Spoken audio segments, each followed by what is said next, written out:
ইনকিলাব মঞ্চের আহ্বায়ক ও ঢাকা ৮ আসনের সম্ভাব্য স্বতন্ত্র প্রার্থী শরীফ ওসমান হাদির ওপর হামলায় ব্যবহৃত মোটরসাইকেলটি শনাক্ত করেছে আইনশৃঙ্খলা রক্ষা বাহিনী। মোটরসাইকেলটির মালিক সন্দেহে রাজধানীর মোহাম্মদপুর থেকে আব্দুল হান্নান নামের এক ব্যক্তিকে আটক করা হয়েছে।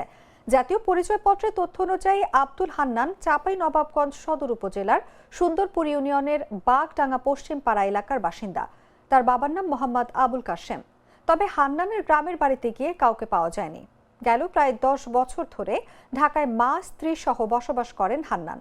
হান্নানের গ্রামবাসী বলেন, দীর্ঘদিন আগে পারিবারিক কলহের জেরে হান্নানের বাবা আবুল কাশেমের সঙ্গে তার মা মোসাম্মদ ফুরকুন বেগমের বিচ্ছেদ ঘটে। এরপর থেকে একাই হান্নানকে মানুষ করেন মা ফুরকুন বেগম। বর্তমানে মা ছেলে সহ পরিবারের সবাই ঢাকায় বসবাস করেন।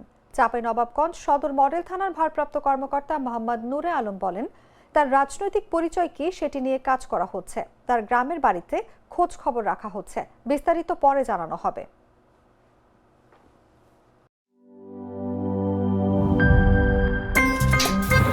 আমার একটা স্মার্ট সিদ্ধান্তে 25% গ্যাসের খরচ কমেছে। ভাবছেন কিভাবে?